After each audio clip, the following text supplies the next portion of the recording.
Hello and welcome to Jasif classes. अगर आपको मेरा वीडियो अच्छा लगे तो मेरे वीडियो को लाइक करना एंड मेरे चैनल को सब्सक्राइब करना। इससे आपको मेरी आने वाली हर एक वीडियो की नोटिफिकेशन जल्द से जल्द मिल सके। एंड आज हम हमारा चैप्टर आगे देखेंगे, ठीक है। और हमारे चैनल का नेम है matter in our surrounding.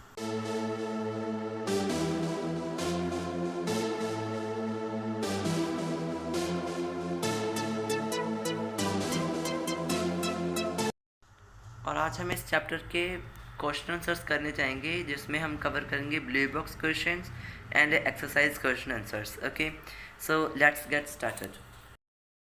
So our first question is convert the following temperatures into Celsius scale. So हमें इन temperatures को Celsius scale में कन्वर्ट करना है। फर्स्ट है हमारा 300 केल्विन एंड 573 केल्विन।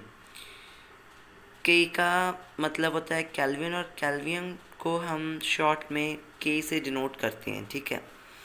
सो ये बात हमेशा ध्यान में रखना कि जब किसी भी टेम्परेचर को सेल्सियस स्केल में कन्वर्ट करना हो तो हम उसे 273 में, कितने में, 273 में से माइनस कर देंगे जब हमने किसी भी केल्विन को सेल्सियस स्केल में कन्वर्ट करना हो तब। ओके, सो इस क्वेश्चन का आंसर यहीं पर ख़त्म होता है।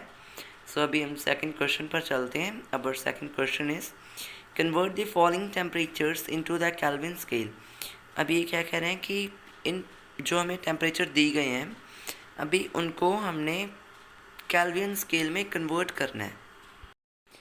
सो कैसे करेंगे? अब जैसे फर्स्ट है हमारा 25 डिग्री सेल्सियस एंड सेकंड है हमारा 37.3 डिग्री सेल्सियस। सो जब भी हमने किसी सेल्सियस को केल्विन में कन्वर्ट करना हो तब हम क्या करते हैं, हम उसे 273 में ऐड कर देते हैं, ठीक है। हम उसमें क्या करते हैं, 273 को ऐड कर देते हैं। जब हमने कन्वर्ट करना हो केल्विन को सेल्सियस में तो हम 273 डिग्री को माइनस करेंगे, और जब हमने टेम्परेचर को केल्विन स्केल में या फिर डिग्री सेल्सियस को केल्विन स्केल में कन्वर्ट करना हो तब हम उसे ऐड कर देंगे, ठीक है जी। So our next question, give reason for the following observations. ये क्या है? Naphthalene balls disappear with time without leaving any solid. Second, we can get the smell of perfume sitting several meters away. ये कह रहे हैं first का question क्या meaning समझिए क्या कि नेफ्थलीन बॉल्स हैं, ठीक है, वो डिसअपियर हो जाती हैं उस उनके टाइम के अनुसार विदाउट लीव एनी सॉलिड। कोई भी सॉलिड को, मतलब किसी भी सॉलिड को पीछे रख कर, ठीक है। और we can get the smell of perfume sitting several metres away. ये कह रहे हैं कि हम किसी भी चीज़, हम कोई भी परफ्यूम है, ठीक है, अगर हम उससे कुछ मीटर की दूरी पर बैठे होंगे तो भी हम क्या करेंगे, उस परफ्यूम की हमें स्मेल आ जाएगी। ये ऐसा क्यों होता है? चलो अब इसका आंसर देखते हैं, ठीक है। सो फर्स्ट का आंसर है naphthalene shows the property of sublimation. Evaporation of naphthalene takes place easily and so it disappear during come of time without leaving a solid. ये क्या कह रहे हैं कि जो ये नेफ्थलीन है वो सब्लिमेशन के प्रोसेस में आती हैं। सब्लिमेशन प्रोसेस क्या है, इन सभी इम्पॉर्टेंट डेफिनेशंस मैंने पहले वाले वीडियो में बनाई हुई है, सो आप वहाँ पर जाके उसे चेक कर सकते हो, ठीक है जी। और अब ये कह रहे हैं कि जो ये नेफ्थलीन बॉल्स हैं, ठीक है, जो इनकी इवेपोरेशंस होती हैं वो क्या करती हैं, वो इजीली टेक हो जाती हैं, और जब वो इजीली अपनी इवेपोरेशन को टेक प्लेस कर लेती है तो ये क्या कह रहे हैं कि वो अपने टाइम के अनुसार क्या करती है, डिसअपियर हो रही है, ठीक है। जब वो अपने टाइम के अनुसार डिसअपियर हो रही है तो वो क्या कर रही है, वो डिसअपियर होगी, और लेकिन अपना कोई भी सॉलिड वो क्या करेगी, लीव नहीं कर जाएगी, ठीक है जी। So next question, next answer, perfumes vaporise very fast and its vapours diffuse into air easily. ये क्या कह रहे हैं कि जो परफ्यूम्स होते हैं वो क्या करते हैं, वेपोराइज हो जाते हैं। वेपोराइज होना ये भी मैंने पहले वाली वीडियो में बनाया हुआ है, ठीक है, आप वहाँ पर जाकर से चेक कर सकते हो। और perfumes vaporise very fast and its vaporise diffuse air easily. ये क्या करें, जो परफ्यूम्स होते हैं वो एयर में वेपोराइज हो जाते हैं, ठीक है, बहुत जल्दी से, और तभी जो परफ्यूम्स की स्मेल है वो हमें जल्दी से आ जाती है एक आइसक्रीम की स्मेल से बजाय, ठीक है। So next line, that is why we can smell perfume sitting several metres away. ये क्या कह रहे हैं कि इसीलिए हम जो परफ्यूम्स होते हैं उनकी स्मेल को जल्दी से मतलब इसे सूंघ सकते हैं, ठीक है जी। तो मूव करते हैं हमारे नेक्स्ट पेज पर। Okay, so now these are the questions of our next page, that are arrange the following in increasing order of forces of attraction between the particles water, sugar and oxygen। ये क्या कह रहे हैं कि इन सभी को arrange करो, ठीक है, इन प्रॉपर मैनर में, ताकि जिनके जो इनकी फोर्स ऑफ अट्रैक्शंस हैं वो आपस में मिल सके, ठीक है। क्या कह रहे हैं, water, sugar and oxygen. Firstly हम ऑक्सीजन को अरेंज करेंगे, क्योंकि अगर ऑक्सीजन अरेंज हो जाएगी तो ऑक्सीजन क्या बनाता है, वाटर। वाटर से हम क्या प्राप्त कर सकते हैं, sugar. Clear.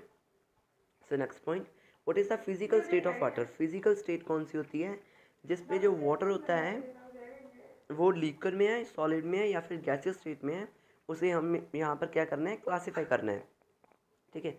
25 degree Celsius, 25 degree Celsius में जो वाटर है वो किस स्टेट में होगा, लिक्विड स्टेट में, ठीक है, पानी के स्टेट में होगा, उसे हम लिक्विड स्टेट कहते हैं। एंड सेकंड में 0 डिग्री सेल्सियस, 0 डिग्री सेल्सियस पे ये सॉलिड स्टेट में हो जाता है, ठीक है।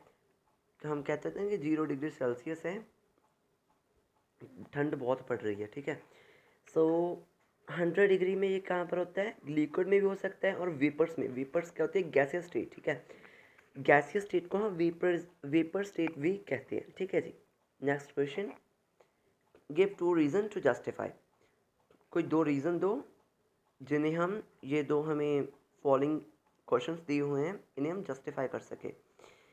Water at room temperature is a liquid. ये क्या कह रहे हैं कि जो वाटर है रूम टेम्परेचर में एक लिक्विड है। आंसर क्या है, water at room temperature is a liquid because it has fluidly and has definite volume but no definite shape. कि जो वाटर है वो रूम टेम्परेचर में फ्लूइड की फॉर्म में है, ठीक है। एंड क्या है कि इसके पास उसका डेफिनेट वॉल्यूम है, लेकिन लिक्विड के पास उसका डेफिनेट वॉल्यूम होता है और लेकिन उसके पास उसकी डेफिनेट शेप नहीं होती। ये भी मैंने इम्पॉर्टेंट टर्म्स और इंट्रोडक्शन में बताया हुआ है, ठीक है। एंड सेकेंड, एन आयरन अलमीरा is a solid at noon room temperature. जो आयरन की अलमीरा होती है वो सॉलिड रहती है रूम टेम्परेचर पर। कि जो हमारी लोहे की अलमारी होती है वो पिघलती नहीं है जब हम उसे रूम में रखते हैं, ठीक है। इसका आंसर क्या है, एन आयरन अलमीरा is a solid at room temperature because it has rigid and has definite shape. कि जो ये आयरन होती है मतलब कोई सॉलिड है, ठीक है, वो रिगिड होता है। रिगिड मतलब वही वो किसी भी स्टेट पर नहीं चेंज होगा जब वो कहाँ पर होगा, रूम टेम्परेचर पे होगा। एंड एक लिक्विड के पास उसकी रिगिड शेप होती है और क्या होता है, ये स्थिर होता है। किसी भी लिक्विड या फिर गैसेस में जो सॉलिड होता है वो कन्वर्ट नहीं होता है रूम टेम्परेचर पर, ठीक है जी। Now we move on to our next page. Okay, so अभी हमारा क्वेश्चन है, why is ice at 273 kelvin more effective in cooling than water at the same temperature. जो आइस होती है, ठीक है, वो 273 केल्विन पर मतलब अपने आप में कूल क्यों होती है जबकि जो वाटर होता है वो उतना कूल नहीं होता है। इसका आंसर क्या है, ice at 273 kelvin is less energetic than water. जब आइस 273 केल्विन पर होती है तो वो लेस एनर्जेटिक होती है, किससे, वाटर से। It is because of the difference in the latent heat of fusion. ये क्या कह रहे हैं कि ये तब होता है क्योंकि जब लेटेंट हीट ऑफ फ्यूज़न होती है, ठीक है। लेटेंट हीट ऑफ फ्यूज़न की मैंने डेफिनेशन इंपॉर्टेंट टर्म्स में बताई हुई है, आप वहाँ पर जाकर देख सकते हो, ठीक है।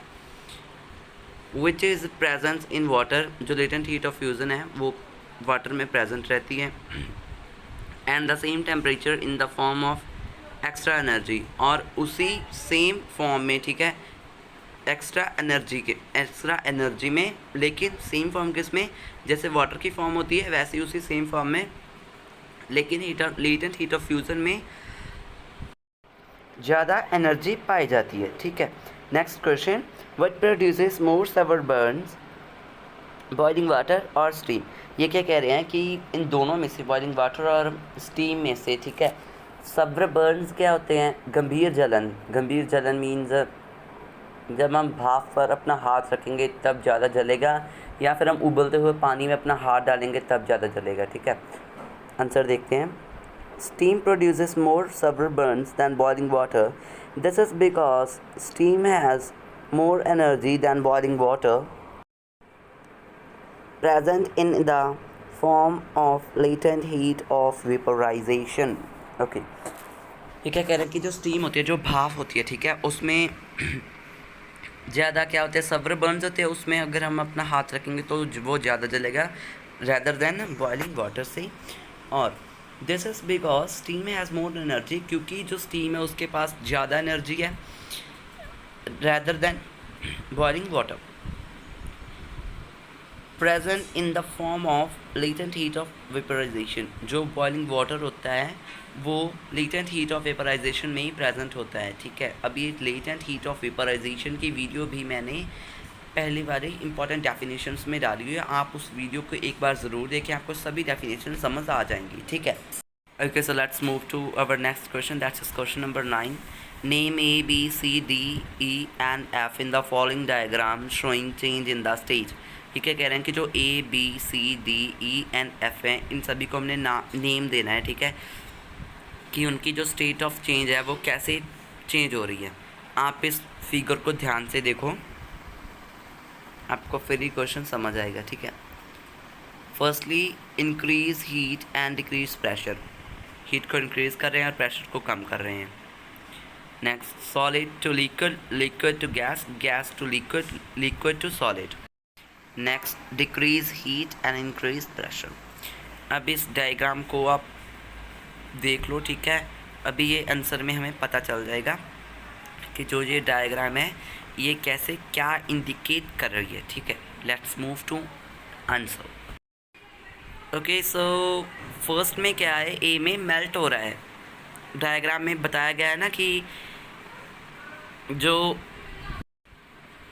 Increase heat and decrease pressure में जो भी है, जो लिक्विड और सॉलिड स्टेट है वो मेल्ट हो जाएगी, ठीक है। नेक्स्ट है बॉइलिंग हो जाएगी, ठीक है, बॉयल हो जाएगी, कंडेंसेशन हो जाएगी, सॉलिडिफिकेशन हो जाएगी, डी पार्ट, ई पार्ट सब्लिमेशन, एफ पार्ट भी सब्लिमेशन। आप इस सब्लिमेशन की डेफिनेशन भी देख सकते हैं, लेकिन किस में, मेरी इंपॉर्टेंट डेफिनेशन वाली वीडियो में मैं बार बार बता रहा हूँ कि वो वीडियो एक बार ज़रूर देखें, आपको सारा चैप्टर समझ आ जाएगा।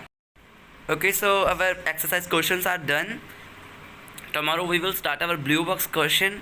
Thank you, have a nice day.